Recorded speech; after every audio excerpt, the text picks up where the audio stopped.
Selamat datang di Cahaya Kehidupan. Bagaimana kabar teman-teman semua hari ini?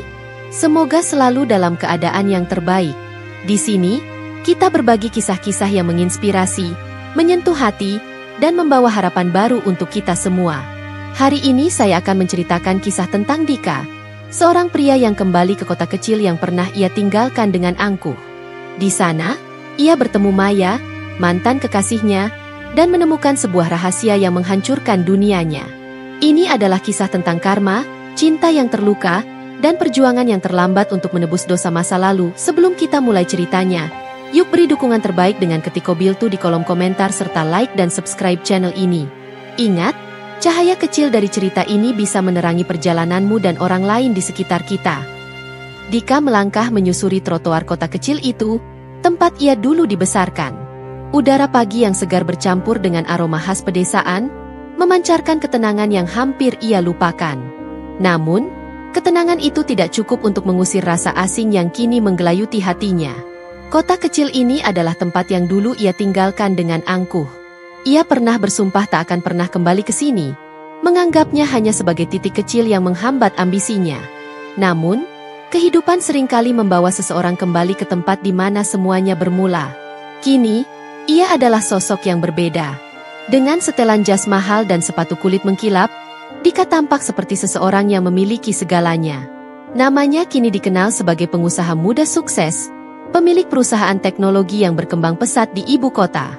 Kekayaan, penghargaan, dan pujian mengelilingi hidupnya. Tak sedikit orang yang iri pada pencapaiannya, menjadikannya panutan. Namun, di balik semua kesuksesan itu, ada perasaan hampa yang tak pernah ia akui.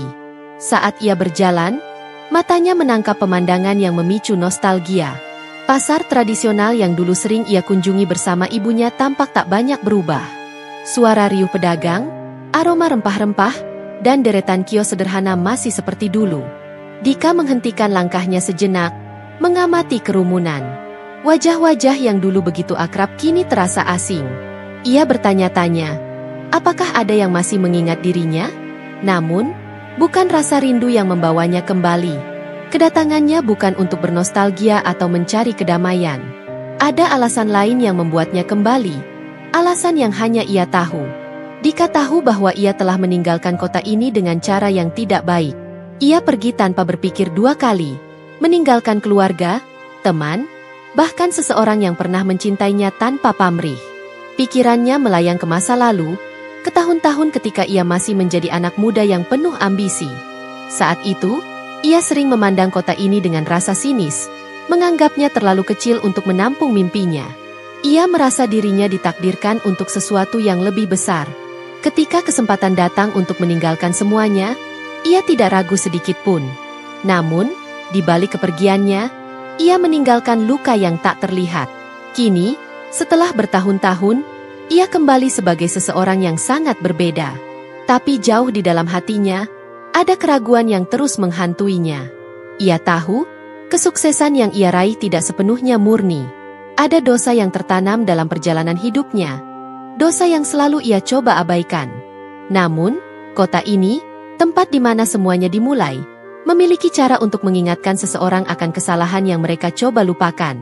Pagi itu, matahari bersinar terang, tetapi suasana di pasar tradisional terasa berbeda bagi Dika.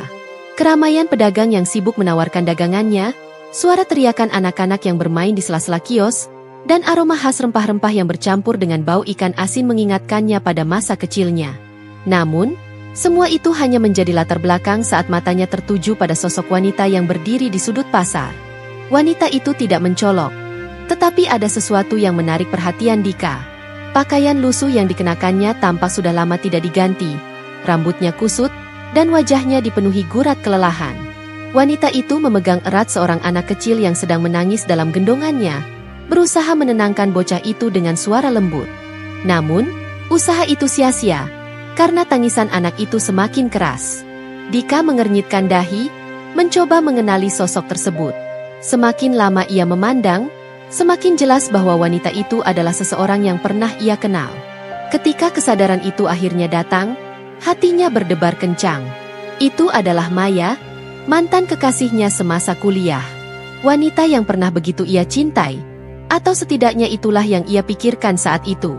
Namun, melihat Maya dalam kondisi seperti ini, yang pertama kali muncul dalam benaknya bukanlah rasa kasihan, melainkan perasaan superior. Ia melangkah mendekati Maya dengan langkah percaya diri, memastikan setiap gerakan menunjukkan kesuksesannya yang sekarang. Senyum sinis terukir di wajahnya, memperjelas kesombongan yang ia rasakan. "Maya, apa itu benar kamu?" Sapanya dengan nada mengejek. "Oh, aku hampir tidak mengenalimu. Tidak kusangka kau masih di sini, hidup seperti ini." Maya menoleh perlahan. Pandangannya bertemu dengan mata Dika, tetapi tidak ada kegembiraan atau kehangatan di sana. Yang ada hanyalah kelelahan yang begitu mendalam. Ia tidak menjawab, hanya kembali menunduk, berusaha menenangkan anak di gendongannya yang masih menangis. Dika tertawa kecil. Suaranya terdengar seperti ejekan. "Apa yang terjadi padamu, Maya? Kau dulu begitu bersemangat, penuh impian. Dan sekarang lihat dirimu. Hidup seperti ini? Tidak bisakah kau menjaga harga dirimu?" Kata-kata itu seperti pukulan keras. Tetapi Maya tidak bereaksi. Ia tetap diam, fokusnya hanya pada anak kecil di pelukannya. Tangisan anak itu semakin keras, menarik perhatian beberapa orang di sekitar mereka. Beberapa pedagang mencuri pandang ke arah mereka, tetapi tidak ada yang cukup berani untuk mendekat. Dika melanjutkan, nadanya semakin menyindir. "Dan anak ini, jangan bilang dia anak hasil petualangan bodohmu. Siapa ayahnya? Maya? Atau kau bahkan tidak tahu?" Kata-kata itu menusuk. Wajah Maya yang sudah lelah tampak semakin pucat. Ia menggigit bibirnya, berusaha menahan emosi. Air matanya mulai mengalir, tetapi ia cepat-cepat mengusapnya. Ia tidak ingin Dika melihat kelemahannya. Namun, anak kecil itu, yang tadinya hanya menangis, mulai memandang Dika dengan tatapan bingung. Mata polosnya menatap pria asing yang berdiri di hadapan ibunya, seperti mencoba memahami apa yang sedang terjadi.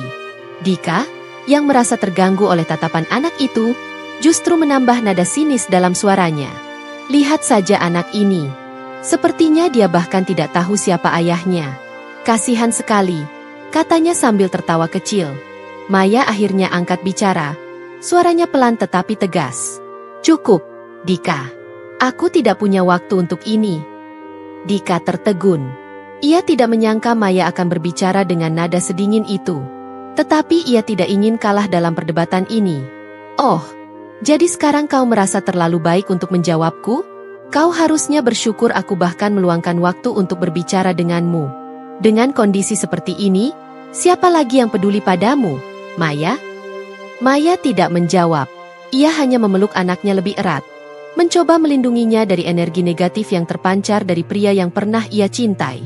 Tatapannya yang dulu penuh kelembutan kini berubah dingin, seperti tembok yang tidak bisa ditembus. Saat itu, tangisan anak kecil itu perlahan mereda, seolah ia merasakan ketegangan yang mengelilingi ibunya. Maya menatap Dika dengan mata yang penuh rasa sakit, tetapi juga keberanian. "Dika, aku tidak butuh belas kasihanmu. Jika kau tidak bisa menunjukkan sedikit rasa hormat, lebih baik kau pergi." Dika merasa terhina. Ia tidak menyangka Maya yang tampak begitu lemah berani berbicara seperti itu padanya. Tetapi sebelum ia sempat membalas, Maya berbalik dan berjalan pergi, meninggalkan Dika berdiri di sana. Dika berdiri terpaku. Untuk pertama kalinya, Dika merasakan sesuatu yang berbeda. Di balik rasa sombongnya, ada perasaan tidak nyaman yang perlahan merayap ke dalam hatinya. Namun, ia segera mengusir perasaan itu, meyakinkan dirinya bahwa Maya hanyalah bagian dari masa lalu yang tidak lagi penting. Dika berdiri mematung di tengah keramaian pasar. Pikirannya mulai ditarik ke masa lalu yang selama ini ia coba lupakan. Sosok Maya yang lusuh dengan anak kecil di pelukannya membawa kenangan lama berputar seperti film dalam kepalanya. Dulu, Maya adalah bagian penting dari hidupnya. Wanita yang pernah mencintainya tanpa syarat, yang selalu mendukungnya, bahkan ketika ia terlalu sibuk mengejar ambisinya. Maya adalah wanita sederhana, penuh kelembutan dan kehangatan. Dika selalu merasa nyaman di dekatnya. Di masa kuliah, mereka adalah pasangan yang diidamkan banyak orang. Maya sering duduk di sudut perpustakaan dengan buku tebal di tangan, sementara Dika sibuk dengan tugas-tugas proyek besar yang ia yakin akan membawanya ke kesuksesan. Meski berbeda kepribadian, mereka saling melengkapi. Namun, ambisi Dika selalu menjadi hal utama dalam hidupnya. Bahkan di masa itu, Maya sering merasa tersisihkan oleh ambisi pria yang ia cintai. Meski begitu, ia tidak pernah mengeluh. Maya selalu yakin bahwa ia mampu mendukung Dika tanpa menghalangi mimpinya. "Aku tahu kau akan menjadi seseorang yang hebat suatu hari nanti," Maya pernah berkata dengan mata berbinar. "Tapi aku hanya berharap kau tidak melupakan apa yang benar-benar penting." Dika hanya tertawa kecil mendengar itu. Ia terlalu muda dan ambisius untuk memahami makna dari kata-kata Maya. Baginya, yang terpenting adalah mencapai puncak karirnya secepat mungkin. Ia menganggap cinta adalah pelengkap, bukan prioritas. Kenangan itu berlanjut ke saat-saat menjelang kepergian Dika ke ibu kota. Ketika tawaran pekerjaan besar datang, Dika tidak ragu untuk menerimanya. Ia melihatnya sebagai tiket emas menuju masa depan yang gemilang. Namun, keputusan itu membawa perpisahan yang menyakitkan.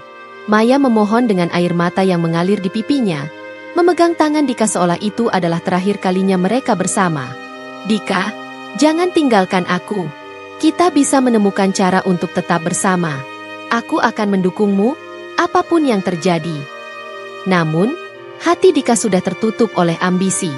Ia menggelengkan kepala, suaranya dingin seperti es. "Aku tidak punya waktu untuk hidup kecil seperti ini, Maya. Aku butuh lebih.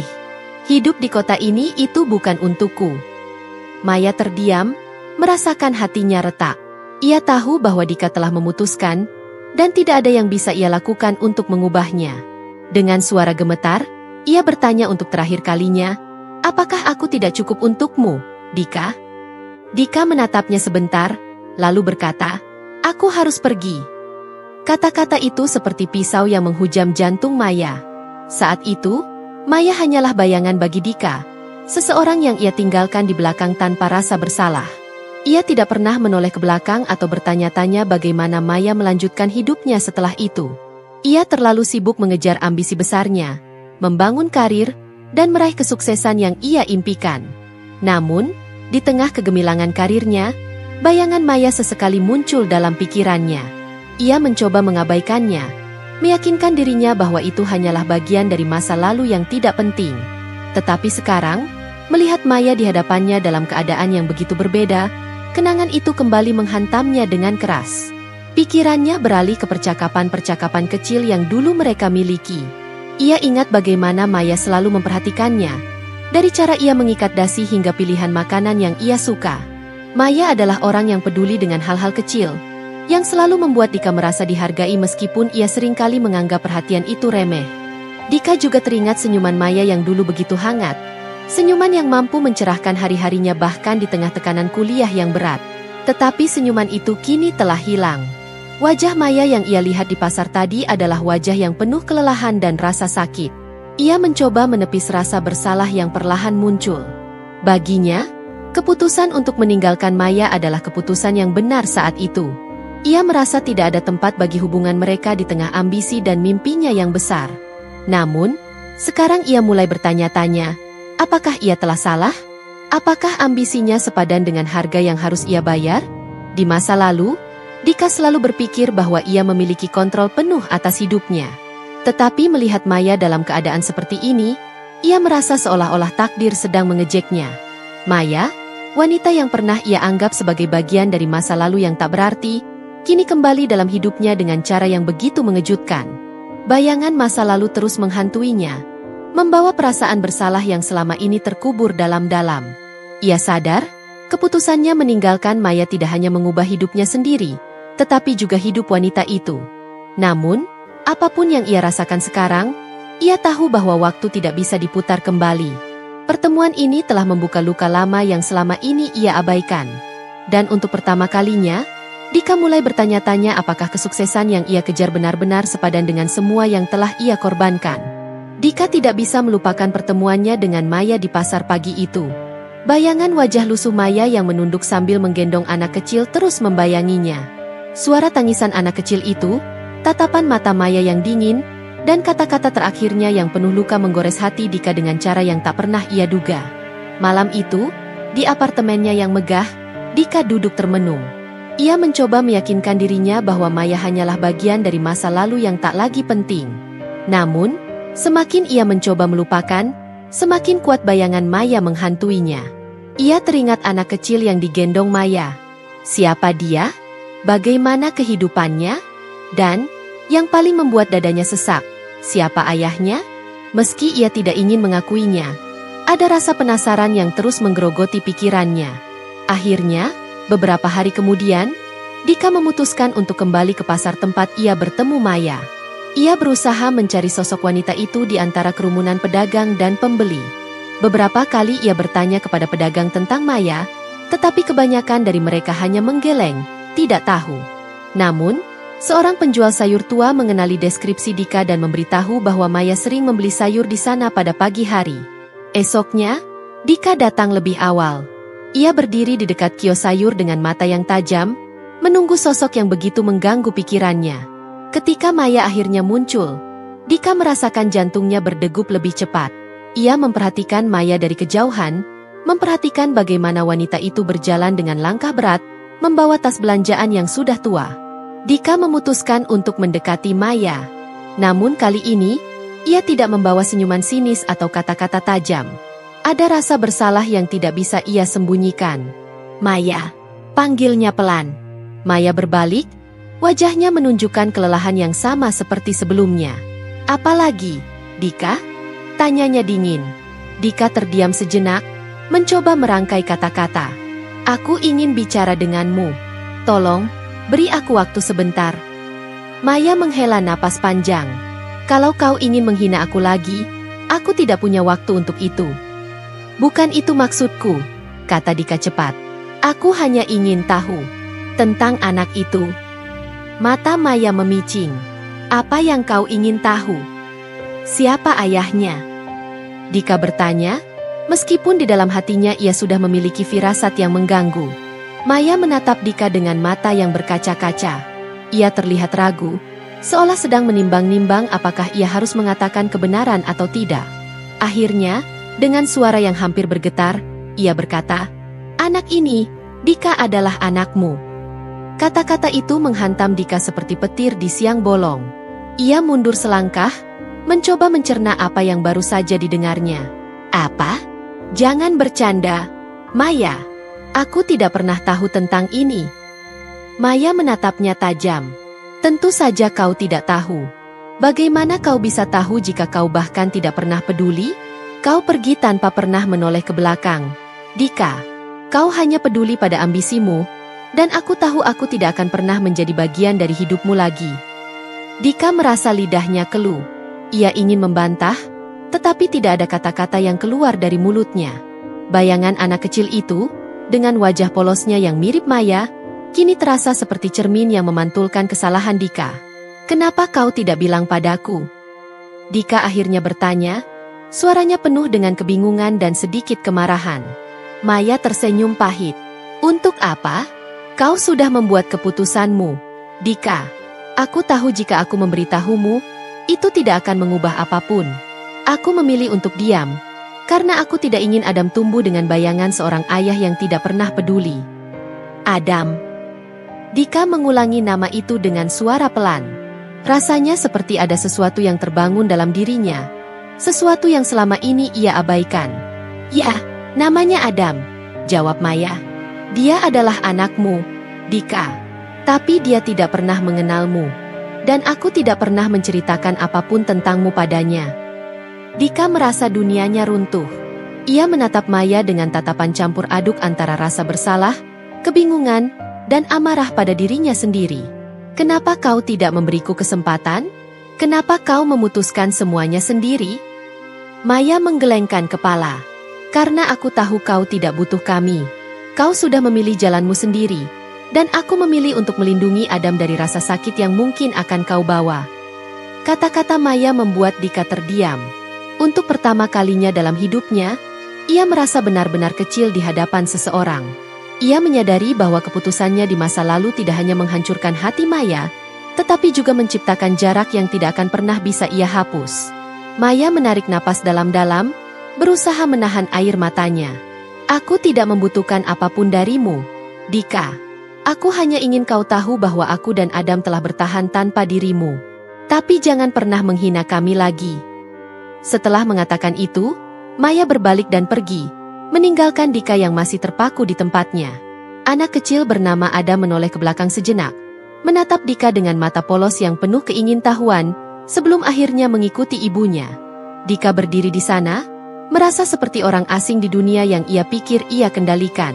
Kebenaran yang baru saja terungkap telah menghancurkan semua keyakinannya, membuatnya sadar bahwa kesuksesan yang ia banggakan tidak pernah sepadan dengan apa yang telah ia tinggalkan. Untuk pertama kalinya, Dika merasa benar-benar kalah. Hari-hari setelah pertemuan itu terasa panjang dan berat bagi Dika. Kata-kata Maya terus terngiang di kepalanya, terutama kalimat terakhirnya, "Aku tidak membutuhkan apapun darimu, Dika. Tapi jangan pernah menghina kami lagi." Dika tidak bisa memejamkan mata tanpa membayangkan tatapan Maya yang penuh luka dan wajah polos Adam. Bayangan itu menghantuinya siang dan malam, menciptakan perasaan bersalah yang tak bisa ia abaikan. Di sela-sela pekerjaannya, pikirannya terus kembali pada Maya dan anak itu. Ia tidak bisa membayangkan bagaimana Maya membesarkan anak seorang diri, apalagi dalam keadaan yang tampak begitu sulit. Setelah beberapa hari mempertimbangkan, Dika akhirnya memutuskan untuk menemui Maya lagi. Bukan untuk membela diri, melainkan untuk meminta maaf. Ia ingin memahami lebih jauh bagaimana kehidupan Maya selama ini dan mencari tahu apa yang bisa ia lakukan untuk memperbaikinya. Meski ia tahu tidak ada yang bisa menghapus kesalahannya di masa lalu. Pagi itu, Dika berdiri di depan sebuah rumah kecil di pinggiran kota. Rumah itu tampak reyot, dengan dinding kayu yang sudah rapuh dan atap yang terlihat hampir roboh. Ia merasa hatinya mencelos melihat tempat itu. "Jadi, ini tempat Maya tinggal?" Gumamnya pelan, hampir tidak percaya. Ia mengetuk pintu perlahan. Tidak ada jawaban. Ia mencoba lagi, kali ini sedikit lebih keras. Setelah beberapa saat, pintu itu terbuka, dan Maya berdiri di depannya dengan wajah terkejut.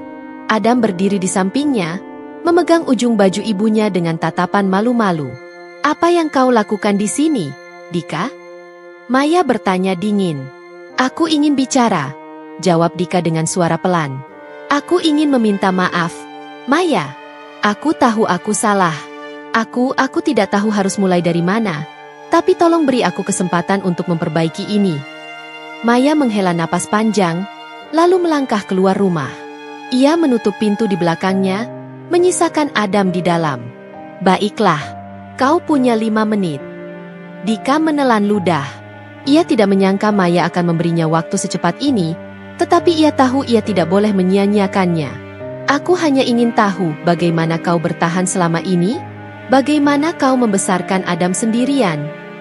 Maya menatapnya dengan tajam, seolah mencoba membaca niat Dika. "Bagaimana aku bertahan?" Ia mengulangi, suaranya penuh kelelahan. "Aku bekerja, Dika. Setiap hari, dari pagi hingga malam. Aku membersihkan rumah orang lain, mencuci pakaian mereka, dan melakukan apapun yang bisa memberiku uang untuk memberi makan Adam. Aku tidak punya pilihan." Dika terdiam, merasa dadanya semakin berat. Ia tidak pernah membayangkan Maya, yang dulu ia kenal sebagai wanita ceria dengan banyak mimpi, harus menjalani hidup seperti ini. "Maya," katanya pelan, "kenapa kau tidak pernah menghubungiku? Aku bisa membantumu." Maya tersenyum pahit. "Membantu? Dika, kau bahkan tidak peduli saat kau pergi. Apa yang membuatmu berpikir aku akan mengandalkan seseorang yang meninggalkanku tanpa alasan?" Dika ingin membantah, tetapi ia tahu Maya benar. Tidak ada alasan yang bisa ia berikan untuk membenarkan keputusannya meninggalkan Maya dulu. "Aku ingin membantu sekarang," katanya akhirnya. "Tolong izinkan aku melakukan sesuatu untukmu dan Adam." Maya menatap Dika lama, lalu menggeleng. "Ini bukan tentang bantuanmu, Dika. Kau tidak ada ketika kami benar-benar membutuhkanmu. Dan sekarang, Adam dia sakit." Dika merasakan tubuhnya membeku. "Sakit? Apa maksudmu?" Maya menelan ludah, mencoba menahan emosinya. "Adam dia sakit leukemia. Sudah setahun lebih, dan aku berjuang untuk membayar pengobatannya. Aku bekerja siang malam hanya untuk membayar obat-obatan dan kunjungan ke rumah sakit." Dika merasa lututnya lemas. Ia hampir tidak percaya dengan apa yang baru saja didengarnya. "Leukemia?" bisiknya. "Kenapa kau tidak bilang?" "Maya, aku bisa membantu membayar pengobatannya." "Karena aku tidak mau bergantung padamu, Dika." Maya akhirnya meledak. Suaranya bergetar. "Aku tidak mau kau berpikir bahwa kami ada di sini untuk memanfaatkanmu. Aku sudah cukup kuat untuk bertahan sendiri selama ini." Dika menunduk, merasa kalah. Ia tidak tahu apa yang harus ia katakan atau lakukan. Selama ini, ia merasa kesuksesannya adalah segalanya. Tetapi sekarang, ia sadar bahwa tidak ada arti dalam kekayaan atau pencapaiannya jika ia gagal melindungi orang-orang yang dulu pernah berarti baginya. "Maya," katanya akhirnya, suaranya penuh kesungguhan. "Aku tahu aku tidak bisa memperbaiki semua yang telah terjadi. Tapi tolong izinkan aku membantu Adam. Aku akan membawanya ke dokter terbaik. Aku akan membayar semua yang ia butuhkan. Kau tidak perlu menerima aku. Tapi setidaknya biarkan aku melakukan ini untuknya." Maya terdiam. Ada air mata yang mengalir di pipinya, tetapi ia segera mengusapnya. Setelah beberapa saat, ia mengangguk pelan. "Baiklah, Dika. Tapi ini bukan untukmu. Ini untuk Adam." Dika merasa hatinya sedikit lega mendengar itu. Ia tahu jalannya masih panjang untuk menebus kesalahannya, tetapi ia berjanji pada dirinya sendiri bahwa ia akan melakukan apapun untuk memastikan Adam mendapatkan pengobatan terbaik. Untuk pertama kalinya, ia merasa bahwa ia memiliki tujuan yang lebih besar daripada sekadar mengejar kesuksesan. Pagi itu, Dika berdiri di ruang rumah sakit yang sepi. Adam terbaring di ranjang putih, tubuh kecilnya terselimuti selimut yang terlihat terlalu besar untuknya. Wajahnya pucat, dan mata polosnya yang dulu bersinar kini tampak redup. Mesin-mesin medis di sekelilingnya terus berbunyi pelan, memberikan ritme yang monoton namun penuh harapan. Dika tidak bisa berhenti menatap anak itu. Inilah anaknya, darah dagingnya, yang selama ini tidak ia kenal. Adam adalah buah dari cinta yang pernah ia abaikan, sebuah pengingat nyata dari kesalahan besar yang pernah ia buat di masa lalu. Selama beberapa minggu terakhir, Dika telah mengerahkan semua sumber daya yang dimilikinya untuk memberikan pengobatan terbaik bagi Adam. Ia memanggil dokter terbaik, memesan peralatan medis yang paling canggih, dan memastikan bahwa Maya tidak perlu lagi mengkhawatirkan biaya pengobatan. Namun, meskipun semua itu telah dilakukan, ada sesuatu yang terus mengganjal di hati Dika. Tidak peduli berapa banyak uang yang ia keluarkan, tidak ada yang bisa menggantikan waktu yang telah hilang. Waktu di mana ia seharusnya berada di sisi Maya dan Adam sejak awal. Di kursi di sudut ruangan, Maya duduk sambil memegang tangan Adam dengan lembut. Ia tampak lebih lelah dari sebelumnya, tetapi ada keteguhan dalam tatapannya. Maya telah melalui banyak hal, dan meskipun Dika kini hadir untuk membantu, ia tahu bahwa perjalanannya tidak menjadi lebih mudah. Maya menoleh ke arah Dika, yang berdiri di dekat pintu, tampak ragu untuk mendekat. "Kau tidak perlu berdiri di sana," katanya dengan nada datar. "Dia anakmu, Dika. Kau punya hak untuk ada di sini." Dika menelan ludah, lalu melangkah perlahan ke arah Adam. Ia duduk di kursi di sisi lain ranjang, berusaha menenangkan pikirannya yang bergejolak. Tangannya gemetar ketika ia mencoba menggenggam tangan kecil Adam. Namun, sebelum ia sempat melakukannya, suara kecil Adam memecah keheningan. "Om." Adam berbicara dengan suara pelan. "Om siapa?" Pertanyaan itu menghantam hati Dika seperti belati. Ia tidak tahu bagaimana harus menjawab. Setelah beberapa saat, ia hanya bisa berkata, Aku teman Mama." Adam menatapnya dengan mata yang lelah namun penuh keingintahuan. "Kenapa Om ada di sini? Mama bilang tidak ada yang boleh masuk selain dokter." Dika tidak tahu harus berkata apa. Ia menatap Maya, berharap wanita itu akan membantunya menjelaskan. Namun, Maya hanya diam, membiarkan Dika menghadapi situasi ini sendiri. "Aku ada di sini untuk memastikan kamu sembuh," kata Dika akhirnya, mencoba menyembunyikan getaran dalam suaranya. Anak kecil itu tersenyum tipis, meskipun wajahnya tampak begitu lemah. "Terima kasih, Om," katanya sebelum matanya perlahan tertutup lagi. Beberapa hari berlalu, dan kondisi Adam masih tak menentu. Ada hari-hari di mana ia tampak lebih baik, tetapi ada juga hari-hari di mana keadaannya memburuk. Dika dan Maya menghabiskan hampir seluruh waktu mereka di rumah sakit, menjaga Adam bergantian. Dalam momen-momen itu, Dika mulai melihat Maya dengan cara yang berbeda. Ia tidak lagi melihatnya sebagai wanita dari masa lalunya, tetapi sebagai seorang ibu yang telah memberikan segalanya untuk anak mereka. Namun, meskipun ia mencoba memperbaiki kesalahannya, Dika tahu bahwa waktu tidak berpihak padanya. Suatu malam, Maya memanggil Dika ke rumah sakit dengan nada suara yang terdengar putus asa. "Dika," katanya dengan mata yang penuh air mata. "Dokter bilang kondisi Adam semakin memburuk. Mereka tidak yakin dia akan bertahan lebih lama." Dika merasa tubuhnya membeku. "Tidak, Maya. Pasti ada sesuatu yang bisa kita lakukan. Aku akan memanggil dokter lain, mencari pengobatan di luar negeri." "Apa saja?" Maya menggeleng pelan. "Tidak ada yang bisa kita lakukan sekarang. Yang bisa kita lakukan hanyalah berada di sini untuknya." Malam itu, Dika duduk di samping ranjang Adam, menggenggam tangan kecil anak itu dengan lembut. Adam membuka matanya, tersenyum tipis, dan berkata dengan suara lemah, "Oh, aku suka kalau Om ada di sini." Kata-kata itu membuat air mata Dika mengalir tanpa bisa ia tahan. "Adam, Om janji akan selalu ada untuk kamu. Om janji." Adam menatapnya dengan tatapan polos. "Tapi aku nggak kenal kamu, Om. Aku cuma punya Mama."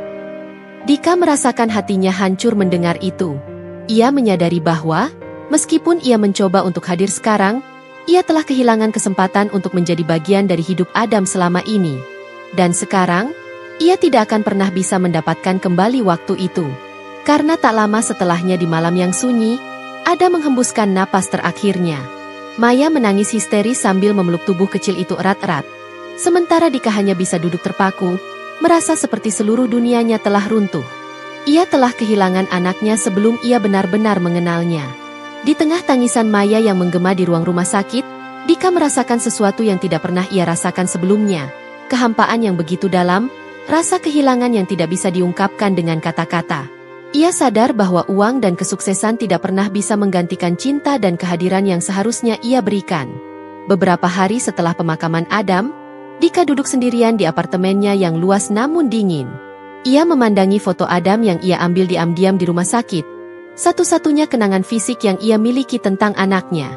Air matanya jatuh tanpa henti, dan untuk pertama kalinya dalam hidupnya, ia merasa benar-benar kalah. Ia tahu bahwa penebusannya telah terlambat. Adam telah pergi, dan tidak ada yang bisa mengubah itu. Waktu berlalu dengan lambat setelah kepergian Adam. Setiap pagi, Dika terbangun dengan rasa kosong di hatinya. Apartemennya yang luas kini terasa seperti penjara yang dingin. Dinding-dindingnya tidak lagi memantulkan kesuksesan atau kemewahan, melainkan keheningan yang menyesakkan. Foto Adam, yang ia letakkan di meja samping tempat tidur, menjadi satu-satunya pengingat bahwa ia pernah memiliki kesempatan untuk menjadi seorang ayah, kesempatan yang ia sia-siakan hingga terlambat. Dika mencoba kembali ke rutinitas pekerjaannya, tetapi pikirannya selalu melayang pada Adam dan Maya. Ia teringat malam terakhirnya di rumah sakit, bagaimana Adam menggenggam tangannya dan berkata, "Aku cuma punya Mama." Kata-kata itu terus terngiang dalam pikirannya, menghantui setiap langkahnya. Ia merasa bahwa tidak peduli seberapa keras ia berusaha, ia tidak akan pernah bisa menebus apa yang telah ia abaikan selama bertahun-tahun. Sementara itu keadaan bisnis Dika mulai goyah. Perusahaannya yang dulu berdiri kokoh seperti benteng kini terguncang oleh serangkaian skandal keuangan. Audit internal mengungkapkan adanya penyalahgunaan dana oleh salah satu mitra bisnisnya, dan meskipun Dika tidak terlibat langsung, reputasinya sebagai pemimpin perusahaan tercoreng. Para investor mulai menarik dukungan mereka, dan media massa tidak henti-hentinya memberitakan kehancuran perusahaannya. Dika, yang dulu dielu-elukan sebagai pengusaha muda sukses, kini menjadi bahan cibiran. Teman-teman yang dulu selalu hadir di sekelilingnya mulai menjauh, meninggalkannya sendirian menghadapi badai. Ia mencoba memperbaiki situasi, tetapi setiap langkah yang ia ambil tampak sia-sia. Dalam waktu kurang dari 6 bulan, perusahaannya dinyatakan bangkrut. Dengan tidak adanya pekerjaan dan kekayaan yang dulu ia banggakan, Dika kembali ke kota kecil tempat semuanya bermula. Ia merasa bahwa tempat itu, meskipun penuh dengan kenangan pahit, adalah satu-satunya tempat di mana ia bisa menemukan kedamaian. Namun, di dalam hatinya, ia tahu bahwa kedamaian tidak akan datang dengan mudah. Kota itu masih menyimpan jejak dosa-dosanya, terutama Maya. Dika mencoba mendatangi Maya, berharap bisa berbicara dengannya, tetapi ia mendapati bahwa Maya telah pindah dari rumah reotnya. Tetangga di sekitar rumah itu memberitahu bahwa Maya kini tinggal di sebuah rumah kecil di desa sebelah, menjalani kehidupan yang lebih baik. Mereka mengatakan bahwa Maya telah mulai bekerja di sebuah koperasi desa, dan meskipun hidupnya masih sederhana, ia terlihat lebih bahagia dan kuat. Beberapa minggu kemudian, Dika memberanikan diri untuk menemui Maya di rumah barunya. Rumah itu kecil tetapi bersih, dengan taman sederhana di depannya yang penuh bunga. Ketika Maya membuka pintu dan melihat Dika, wajahnya tidak menunjukkan kejutan ataupun kemarahan. Ia hanya tampak tenang, seperti seseorang yang telah berdamai dengan masa lalunya. "Apa yang kau lakukan di sini, Dika?" tanya Maya dengan nada datar. Dika menghela napas, mencoba menenangkan dirinya. Aku hanya ingin melihatmu, Maya. Aku ingin tahu apakah kau baik-baik saja." Maya tersenyum tipis, tetapi ada ketegasan dalam senyumnya. "Aku baik-baik saja. Aku telah belajar untuk hidup tanpa bergantung pada siapapun. Aku dan Adam sudah cukup lama berjuang sendiri, dan aku akan terus melakukannya." "Maya," kata Dika, suaranya bergetar. "Aku tahu aku telah membuat banyak kesalahan. Aku tahu aku tidak layak untuk dimaafkan. Tetapi aku hanya ingin kau tahu bahwa aku menyesal. Aku menyesal telah meninggalkanmu. Aku menyesal tidak pernah ada untuk Adam." Maya menatap Dika lama, lalu berkata dengan suara pelan namun tegas, "Aku sudah memaafkanmu, Dika. Tapi memaafkan bukan berarti melupakan. Kau tidak ada ketika kami membutuhkannya. Dan sekarang Adam sudah pergi. Tidak ada yang bisa mengubah itu." Kata-kata itu menghantam Dika dengan keras. Tetapi ia tahu Maya benar. Ia tidak berhak meminta lebih. "Aku hanya ingin kau tahu bahwa aku akan selalu ada untukmu, Maya. Jika kau butuh apapun." Maya menggeleng pelan. "Aku tidak butuh apapun darimu, Dika. Yang aku butuhkan hanyalah kedamaian, dan aku menemukannya dengan melepaskan masa lalu. Kau seharusnya melakukan hal yang sama." Dika meninggalkan rumah Maya dengan hati yang lebih berat daripada sebelumnya. Ia berjalan tanpa arah, akhirnya menemukan dirinya berdiri di depan kuburan kecil dengan nisan sederhana yang bertuliskan nama Adam. Air matanya jatuh tanpa ia sadari. Ia berlutut di depan makam itu, tangannya menyentuh tanah yang dingin. "Maafkan ayah, Adam," bisiknya dengan suara serak. "Maafkan ayah karena tidak pernah ada untukmu. Ayah seharusnya menjadi ayah yang lebih baik. Ayah seharusnya ada di sisimu sejak awal." Namun, Dika tahu bahwa permintaan maafnya tidak akan pernah sampai. Adam sudah pergi, dan tidak ada yang bisa ia lakukan untuk mengubah itu. Yang tersisa hanyalah penyesalan dan rasa bersalah yang harus ia bawa seumur hidupnya. Waktu terus berlalu, tetapi hidup Dika tidak pernah kembali seperti semula. Ia mencoba memulai kembali, tetapi bayangan Adam dan Maya terus menghantui langkahnya. Kesuksesan yang dulu ia banggakan kini tidak berarti apa-apa dibandingkan dengan kehilangan yang ia rasakan. Dalam keheningan malam, ia sering terjaga, memikirkan suara tawa Adam yang singkat dan wajah Maya yang penuh luka. Dika akhirnya menyadari bahwa karma telah datang kepadanya, mengajarkan bahwa tidak semua kesalahan bisa ditebus. Kehilangan Adam adalah harga yang harus ia bayar untuk keangkuhan dan ketidakpeduliannya di masa lalu. Dan meskipun ia ingin memperbaiki segalanya, waktu telah mengambil kesempatan itu darinya. Sementara itu, Maya melanjutkan hidupnya dengan hati yang lebih kuat. Ia telah melepaskan masa lalunya dan menemukan kekuatan dalam dirinya untuk membangun kehidupan yang baru. Meski luka kehilangan Adam masih ada, ia tahu bahwa ia telah melakukan yang terbaik untuk anaknya, lebih dari yang pernah dilakukan Dika.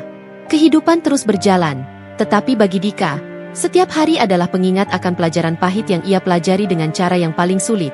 Cinta, keluarga, dan kehadiran adalah hal-hal yang tidak pernah bisa dibeli, bahkan dengan seluruh kekayaan di dunia. Terima kasih sudah menonton sampai akhir. Semoga cerita ini memberikan pelajaran berharga untuk kita semua. Jangan lupa untuk dukung terus channel ini dengan like, subscribe, dan bagikan ke orang tersayang. Sampai jumpa di video berikutnya. Dan selalu ingat, setiap cerita memiliki kekuatan untuk mengubah hidup. Tetap semangat dan terus berbuat baik.